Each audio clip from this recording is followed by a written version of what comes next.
اگر اسے cricket team سے نکال بھی دیا جائے تو کرکٹ کی تاریخ پہ اس کا نقش رہے گا. اس نے صاف الفاظ میں کہا کہ عمران خان کو دیکھ کے میں نے کرکٹ کھیلنی شروع کی اور میں اس کی بے پناہ تکریم کرتا ہوں. کوئی ناشائستہ لفظ استعمال کیے بغیر اس نے کنوے کر دیا کہ مجھے پرواہ نہیں ہے اس کی. اور محسن نقوی صاحب، آدمی اپنے آپ پہ دوسروں کو قیاس کرتا ہے، دوسروں کو خود پہ قیاس کرتا ہے. جیسا میں ہوں جی، یہ جو سلسلہ اس وقت ملک میں جاری ہے یہی سمجھ کے لوگ کر رہے ہیں نا کہ تمام لوگ ابن الوقت ہوتے ہیں، مفاد پرست ہوتے ہیں، تمام لوگ ڈر جاتے ہیں، تمام لوگوں کو دھمکایا جا سکتا ہے، تمام لوگوں کو پست کیا جا سکتا ہے. حتیٰ کہ رانا ثناء اللہ یہ کہنے کی ضرورت کرتے ہیں کہ عمران خان کو وجود ہی نہیں ہونا چاہیے اور 6 مہینے سال میں اس کا وجود ختم ہو جائے گا. اور نواز شریف صاحب فرماتے ہیں کہ معاشی استحکام کافی ہے. سیاسی استحکام کوئی چیز ہی نہیں ہے. سبحان اللہ، کیا سیکھا 40 برس میں. اور یہ معاشی حالت ٹھیک ہو جائے گی تو لوگ بھول جائیں گے سیاسی استحکام کو. لوگ نہیں بھولیں گے. تاریخ اپنا ورق الٹنے والی ہے. ایک ٹیلی ویژن چینل ہے جس کے بارے میں کہا گیا ہے کہ الجزیرہ کے بعد سب سے بڑا چینل ہے. میدان کی جمع ہے المدائن. لیبنان کا چینل ہے اور الجزیرہ کے بہت سے لوگ اس میں چلے گئے. حسن نصر اللہ سے کچھ ہمدردی رکھتا ہے، یعنی اینٹی اسرائیل ہے، اور ایران سے کچھ ہمدردی رکھتا ہے. اس کا ایک پروگرام کل کسی نے اس کا کوئی تھوڑا سا خلاصہ بھیجا کہ اس قدر انہوں نے عمران خان کی تعریف کی کہ وہ عالم اسلام کا نیا لیڈر ہے اور ملت اسلامی کی غیرت کی اور حمیت کی علامت ہے. اور یہ انکشاف کیا کہ عرب جرائد میں اور اخبارات میں بے پناہ مضامین اس پہ لکھے جا رہے ہیں. ایک طرف نواز شریف صاحب تھے اور زرداری صاحب تھے جن کی کرپشن کی داستانیں چھپی. صرف ایک سال میں مجھے یاد ہے 6-7 برس پہلے 8 برس پہلے 900 سے زیادہ مضمون چھپے تھے انٹرنیشنل میڈیا میں. کسی نے کاؤنٹ کیے تھے زرداری صاحب کے بارے میں. اور نواز شریف صاحب کو کرپشن کی ایک علامت کے طور پہ، ایک کیس سٹڈی کے طور پہ یونیورسٹیوں میں پڑھایا جاتا ہے. یہ پہلا آدمی ہے جس پہ یعنی عرب اخبارات اس طرح دنیا بھر کے اخبارات لکھ رہے ہیں. جیسے کل بھی میں نے عرض کیا، مشاہد صاحب نے کہا کہ انٹرنیشنل فورم پہ زیر بحث ہے یہ الیکشن بھی اور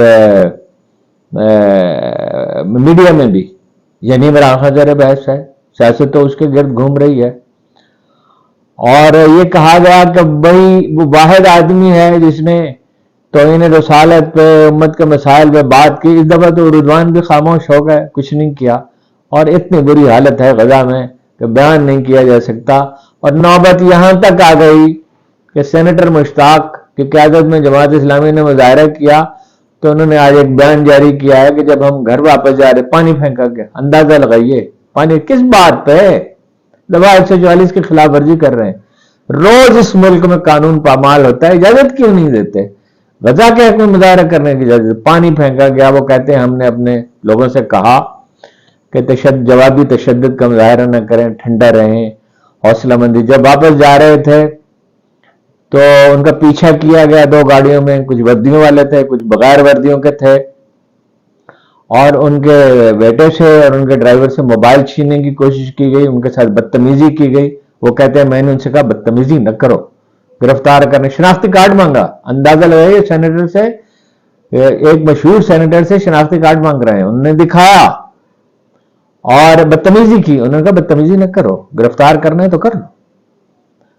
یہ حالت ہے. انہوں نے تو بہت ضرب الفاظ استعمال کیے ہیں کہ اپنی اتھارٹی اور وردی کا ناجائز استعمال کر رہی ہے اسلام آباد پولیس.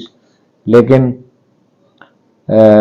یعنی یہ المیہ ہے، یہ حالت ہے.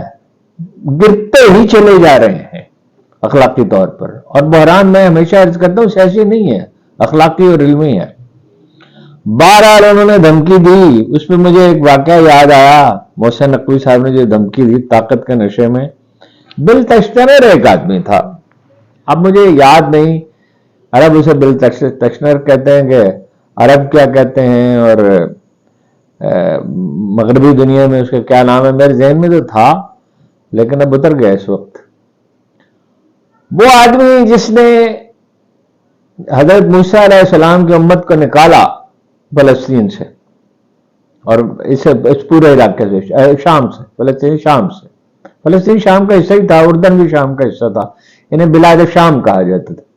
نکالا اس میں کچھ لوگ اصفہان میں رک گئے، کچھ لوگ کابل کے نواب میں آ گئے جو بعد میں پشتون کہلائے، کچھ کشمیر چلے گئے، دشوار گزار علاقوں میں چلے گئے سب۔ یہ سب دراصل بڑی گمشدہ قبیلہ ہیں بنی اسرائیل کا، اور بعد میں تو ظاہر ہے سب لوگ مسلمان ہو گئے، پشتون بھی سب مسلمان ہو گئے، کشمیری بھی سب مسلمان ہو گئے۔ کشمیریوں میں سب تو نہیں ہوئے لیکن زیادہ تر لوگ مسلمان ہو گئے۔ شیخ حمدان جب تشریف لائے ایران سے 500 برس پہلے۔ بلتشطر نے خواب دیکھا، اس زمانے میں خوابوں کی تعبیر بتانے والے بہت تھے اور بڑا علم سمجھا جاتا تھا، جو بڑا زبردست علم ہے، ہمارے زمانے میں ہوتے ہوتے معدوم ہی ہو گیا، اور جادوگر بہت ہوتے تھے، اس نے ریاست میں سب جادوگر۔ وہ بلتشطر جو ہے اس کے جو کریکٹرسٹکس ہیں وہ شداد اور فرعون اور نمرود کی طرح ہیں۔ وہ جمع کیا ان کو اور ان سے کہا کہ خواب بھی بتاؤ اور خواب کی تعبیر بھی بتاؤ، خواب بھی بتاؤ ورنہ قتل کر دوں گا، اور بہت لوگ قتل کیے گئے۔ اب خواب کون بتائے؟ خواب کی تعبیر تو بتا سکتا ہے اگر کوئی جانتا ہو۔ جناب ابو بکر صدیق بہت ماہر تھے خوابوں کی تعبیر کے اور انصاب کے بھی۔ وہ جناب دانیال علیہ السلام کا زمانہ تھا، انہیں حکم ملا کہ آپ جائیں اور بتائیں۔ وہ جھجکے تو اللہ تعالیٰ نے کہا کہ نہیں آپ جائیے، اور ظاہر اللہ کا فرمان تھا، جانا تو پیغمبر کو تھا ہی علیہ السلام۔ انہوں نے اس سے کہا تو نے خواب میں ایک دیوار پہ لکھا ہوا دیکھا، تجھے تولا گیا اور تو کم نکلا۔ محسن نقوی کو تولا گیا اور وہ کم نکلے، شہباز شریف اور زرداری کو تولا گیا اور نواز شریف کو وہ کم نکلے، یہ سب کم نکلے۔ رضوان پورا نکلا، رضوان کو تولا گیا اور وہ پورا نکلا۔ وہ ٹیم میں بھی انشاءاللہ رہے گا، اور جو جس طرح جس جرت کا اور جس حسن اخلاق کے ساتھ جرت کا اس نے مظاہرہ، کچھ اس کا بگاڑ نہیں سکتے آپ بڑی غلط فہمی میں ہیں، آپ سب معدوم ہو جانے والے ہیں، آپ کا نام و نشان نہیں ہوگا، تاریخ میں ذکر نہیں ہوگا، فٹ نوٹ میں ذکر ہوگا مسخروں کی طرح۔ اور اس کا کیا آپ کر سکتے ہیں؟ عمران خان کا آپ کیا بگاڑ سکتے ہیں؟ ہر گزرتے دن کے ساتھ اپنا، اب آپ نے ایک پروپیگنڈا شروع کیا ہے۔ اچھا ایک خبر ابھی آئی ہے کہ فوجی عدالت نے اپنا رہا کر دیا سولین قیدیوں کے، جن میں فوجی عدالت میں مقدمے چل رہے تھے، بعد میں جن کی سزا پوری ہو چکی ہے، اور باقی قانونی جو ہے وہ لڑائی چلتی رہے گی۔ اعتزاز احسن صاحب نے کہا ہے کہ فوجی عدالت کو اختیار ہی نہیں ہے، وہ عدالت میں جائیں گے، وہ کسی سولین کو گرفتار کر ہی نہیں سکتی، انہیں یہ حق ہی نہیں ہے۔ اس میں ایک بڑی اہم چیز ہے جو میں آپ کو سنانا چاہتا ہوں۔ عمران خان کے خلاف بڑا پروپیگنڈا ہو رہا ہے کہ اس نے خط لکھا، پاکستان کی امداد رکوانے کی درخواست کی، حالانکہ اس نے اس پہ زور دیا کہ الیکشن جو ہے اس کی معنی بہت جینون ہونی چاہیے تھے۔ یہ محترم بے نظیر کا خط ہے، یہ پہلے بھی چھپ چکا ہے لیکن یہ اب ریلیونٹ ہے۔ یہ خط ہے جناب پیٹر گلبرائٹ کے نام۔ اب میں اس کا اردو ترجمہ آپ کو سناتا ہوں۔ مجھے نہیں معلوم کہ مجھ پر اور میرے خاندان پر آپ کے بہت سارے احسانات کے لیے آپ کو شکریہ کیسے ادا کروں۔ آپ جانتے ہیں کہ میری برطرفی کے احکامات جی ایچ کیو کے جیک برانچ میں لکھے گئے اور میرے لیے فوج کے ساتھ چلنا ممکن نہیں تھا۔ انہوں نے میری حکومت کا تختہ الٹ دیا۔ میں نے کانگریس کے مختلف دوستوں، خاص طور پر اسٹیفن سولرین سے بھی رابطہ کیا ہے، صدر بش کے ساتھ اپنے اچھے اتحاد کو استعمال کرنے کے لیے، کہ وہ ان کے ساتھ اپنے اچھے تعلق کو استعمال کریں تاکہ صدر اسحاق اور پاکستان کی فوج پر زیادہ سے زیادہ دباؤ ڈالا جا سکے کہ وہ مجھے انتخابات سے نااہل نہ کریں، کیونکہ یہ ناانصافی ہوگی اور ان تمام جمہوری اصولوں کی نفی ہوگی جن کے لیے ہم نے جدوجہد کی ہے۔ یہ زیادہ مناسب ہوگا کہ پاکستان کی فوجی اور معاشی امداد بند کر دی جائے اور عالمی بینک اور آئی ایم ایف جیسی تمام بین الاقوامی ایجنسیوں سے کہا جائے کہ وہ حکومت پاکستان کو دبائیں، اور اگر ممکن ہو تو پاکستان کی تمام سپلائی روک دی جائے تاکہ پاکستان میں معمولات زندگی نمک نوشی پر آ کھڑے ہو۔ نمک نوشی آپ سمجھے؟ نمک سے روٹی کھانے پہ آپ کا۔ جب تک میں وزیر اعظم تھی میں نے نیوکلیئر ڈیوائس پر نظر رکھی، جب تک میں وزیر اعظم تھی میں نے نیوکلیئر ڈیوائس پر نظر رکھی. یہ غلط بیانی ہے، ویسے کوئی ان کا تعلق نہیں تھا اس سے تعلق تھا غلام اسحاق خان کا. بھی آپ کو تفصیل عرض کروں گا، بہت سی چیزیں اب آشکار ہو رہی ہیں، لیکن اب پتہ نہیں حکومت کے کیا منصوبے ہیں. یہ صاف اشارہ وہ دے رہی ہیں، ویسے انہوں نے کی نہیں کوئی گڑبڑ، لیکن وہ امریکیوں کو بہلانے کے لیے بعض اوقات یہ بات کرتے تھے. F-16 لڑاکا جہاز اور اس کے پرزوں کی سپلائی کی معطلی پاک فوج کو ہوش میں لے آئے گی. پیرا پیٹر، ڈیئر پیٹر، یہ انگریزی کا طرز تخاطب ہے، اس سے کوئی غلط مطلب نہ ہے. براہ کرم ہندوستانی وزیر اعظم وی پی سنگھ پر اپنا اثر و رسوخ استعمال کرتے ہوئے سرحدوں پر پاک فوج کو مصروف کریں. ذرا غور فرمائیے، تاکہ وہ میرے راستے میں رکاوٹ نہ بنے. کاش راجیو گاندھی ہندوستان کے وزیر اعظم ہوتے تو معاملات آسان ہوتے. آپ کا شکریہ. گرم جوشی کے ساتھ آپ کی مخلص بے نظیر بھٹو، 24 ستمبر 1990. بیبی حکومت برطرف ہوئی. اب آپ اندازہ لگائیے. باقی وہ ایشو آپ نے دیکھ لیا. آج چیمہ کے جناب دو صاحبزادے جو ہیں ان کی فیس 3 سال کے لیے معاف کر دی گئی. اس پہ میں ان کے اثاثوں کی بھی آپ کو تفصیلات بتاتا ہوں. اس پہ وزیر اعلی گورنر پنجاب نے جو بیان دیا ہے وہ بڑا چونکا دینے والا ہے. گورنر صاحب نے فرمایا کہ ان کے خلاف تو کارروائی ہونے والی تھی،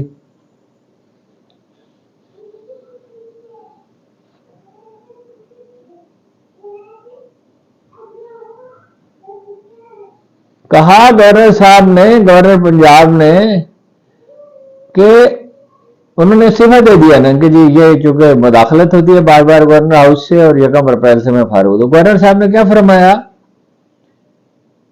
کہ انکوائری سے بچنے کے لیے حربہ استعمال کیا. کون سی انکوائری؟ اس کا کوئی ذکر ہی نہیں آگے انکوائری کا. مائیکل تھامسن جو پرنسپل ہیں، فرمایا کہ 2 دفعہ انہوں نے استعفیٰ دیے. جو آدمی استعفیٰ دے رہا ہے اس کے خلاف کیا کارروائی ہے؟ وہ تو خود جان چھوڑانا چاہتے، اسی وجہ سے جان چھوڑانا چاہتے تھے. خود فرما رہے ہیں کہ بورڈ نے اس لیے استعفیٰ قبول نہیں کیا کہ نئے پرنسپل کا انتخاب نہیں ہو سکا. کتنے تضادات ہیں ایک خط میں. اور لیکن اگست میں ان کا استعفیٰ قابل عمل ہو جانا تھا. کیسے ہو جانا تھا؟ نئے تو اپنے پرنسپل کا انتخاب کیا نہیں. تیسرا تضاد. اور ان کی 40 لاکھ کی تنخواہ کا آڈٹ ہو رہا ہے. تنخواہ کا کون سا آڈٹ ہوتا ہے؟ تنخواہ سے ٹیکس کاٹا جاتا ہے، تنخواہ کا آڈٹ نہیں ہوتا. تنخواہ جس نے مل گئی ٹیکس ادا کیا، اب وہ جو مرضی کرے، کھیلے کھائے گھومے پھرے، اپنے لباس خریدے یا مکان کی آرائش کرے، جو مرضی کرے. اور یہ کہا کہ چیمہ صاحب کے بچے جو ہیں وہ ایجوکیشن نہیں جا رہے تھے تو ان پہ جرمانے کا کوئی جواز نہیں بنتا تھا. اب پتہ چلا کہ جرمانہ بھی تھا کوئی. تو یہ اس طرح ادارے تباہ ہوتے ہیں. مجھے یاد ہے جتوئی خاندان کے ایک بچے کو ملٹری کالج جیلم سے 50 برس پہلے کا قصہ ہے، وہ نکال دیا گیا. ڈسپلن خلاف. بریگیڈیئر رفیق صاحب ایک لیجنڈری کریکٹر ہیں پاکستان آرمی کے، 2 کتابیں ان پر لکھی گئی. حالانکہ وہ بریگیڈیئر کے عہدے سے ریٹائر ہوئے لیکن بہت ہی پاپولر تھے. ایک زمانے میں تو جب کچھ فوجی افسروں نے مارشل لا لگانے کا خواب دیکھا تو یہ فیصلہ کیا کہ انہیں ملک کا صدر بنایا جائے گا، اور انہیں سختی سے انہیں منع کیا اور کہا کبھی زندگی میں یہ کام نہ کرنا، فوج کو اپنی حدود میں رہنا چاہیے. تو بریگیڈیئر رفیق صاحب کو ذوالفقار علی بھٹو صاحب نے فون کیا وزیر اعظم نے کہ بچے کو داخل کر لیں. انہوں نے کہا پرائم منسٹر صاحب، ملٹری کالج جیلم کا اس وقت دنیا کا سب سے اچھا ملٹری کالج سمجھا جاتا ہے.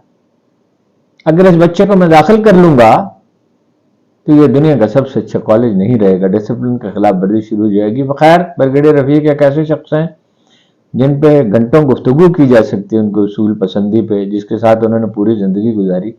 ان کے صاحبزادے جنرل کینی کے بیچمیٹ تھے اور وہ بھی ایسے ہی تھے، بااصول آدمی. تو جناب اس طرح معاشرے اور ادارے تباہ ہوتے ہیں.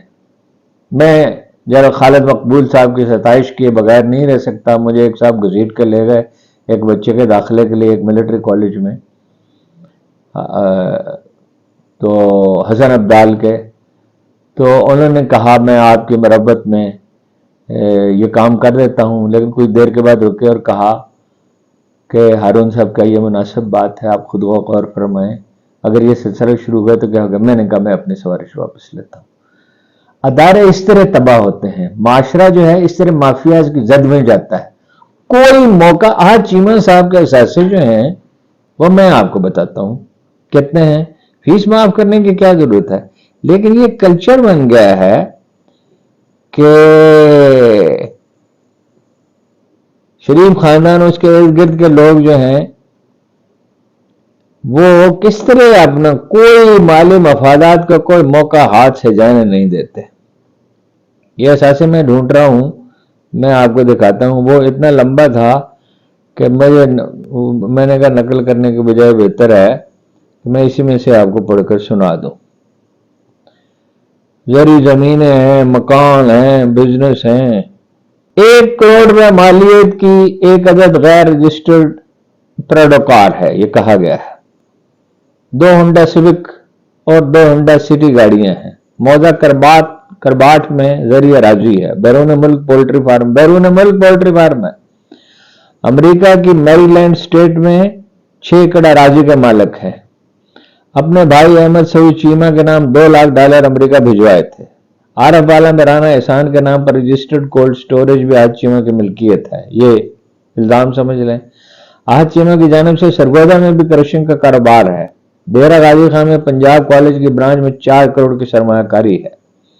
بیدیاں روڈ پر 15 کنال 5 مرلہ اراضی کے مالک بھی ہیں. 40 لاکھ مالیت کے 2 آئل ٹینکر احمد چیمہ کی جائیداد میں شامل ہیں. جائیداد میں 2 کروڑ 40 لاکھ کی مالیت کی شہر میں اراضی بھی آج چیمہ کے نام پر موجود ہے. میزان بینک میں 30 لاکھ روپے انویسٹمنٹ کر رکھی ہے. 217 کے انکم ٹیکس ریٹرن میں FBR کے روبرو خود کو اندرون ملک اربوں روپے مالیت کی 21 جائیدادوں کا مالک بتایا ہے. ریٹرن کے مطابق آج چیمہ کوٹ بمن میں 20 کنال اراضی اور بھیک احمد یار حافظ آباد میں، یہ جگہ کا نام ہے، 134 کنال 12 مرلہ اور 113 کنال 19 مرلہ زرعی اراضی لاہور. کرباٹ گاؤں تحصیل کینٹ میں 2 کروڑ روپے سے زائد مالیت. یہ تو بہت طویل سلسلہ ہے بھائی، یہ کب تک میں پڑھتا رہوں گا. بچوں کی فیس معاف گورنر کے حکم پر، جو میں آپ سے عرض کرتا ہوں یہ چراگاہ ہے، چراگاہ. اور ابھی انہیں سمجھ نہیں آ رہی کہ ملک کس طرح نہیں چلا. نواز شریف صاحب کہتے ہیں چیزیں سستی کرتے ہیں. شاید نواز شریف صاحب جمع بازاروں میں کہاں سے سستی کرتے ہیں؟ یہی آپ کو معلوم نہیں چیزیں سستی کیسے ہوتی ہیں، اور سستی کر دیں. اور یہ جو رمضان بازار ہیں اور سیاسی استحکام کا مسئلہ نہیں. جب معیشت ٹھیک ہو جائے، کیسے معیشت ٹھیک ہو جائے گی شہباز شریف صاحب؟ حال آپ کا یہ ہے کہ آپ کے وزیر اعظم کی حکومت، کیا وہ بہادر شاہ ظفر کے بارے میں کہا جاتا تھا کہ از دلی تا پالم، حکمران شاہ عالم از دلی تا پالم، جو اب دلی کا حصہ ہے. تو اسلام آباد میں تو ان کی حکومت ہے، پنجاب میں تو بھتیجی نہیں ان کی مانتی ہیں، اور خیبر پختونخوا میں ہے اپنا PTI کی. فوجی عدالتوں کا مسئلہ میں نے آپ سے عرض کر دیا. بعد اس کے بحث ہوئی اور لمبی ایک بحث ہے، اس میں آپ کو نہیں الجھانا چاہتا. اور وہ اپنا تاریخ ڈال دی گئی ہے اس کی. گیس جناب، وہ تو آپ کا علم میں ہے، گیس مہنگی ہوئی ہے 6 گنا، اور اب اس میں مزید اضافے کا مطالبہ ہے. اس پہ تاجر کیا کہہ رہے ہیں میں آپ سے عرض کرتا ہوں. کچھ چھوٹی خبریں پہلے سن لیں. عظمی کاردار محترمہ MPA جن کا ہاتھ جھٹک دیا تھا محترمہ مریم نواز نے، ان کے کوئی کسی کلب میں تشریف لے گئے تو زیور چوری ہوئی. اب یہ کوئی سمجھ نہیں آئی کلب میں زیور کیسے چوری ہوئی؟ زیور تو پہنے جاتے ہیں، کلب میں اتار کے کیوں رکھے رہے؟ یہ کوئی بات سمجھ میں آئی نہیں. تو 4 خواتین پہ ان پر شبہ تھا. ان خواتین کا کہنا ہے کہ عظمی کاردار کے سامنے ہمیں برہنہ کیا گیا. یہ ہے تفتیش. درغور کس طرح کی پولیس آپ بنا رہے ہیں اور کیا کلچر آپ ڈیولپ کر رہے ہیں.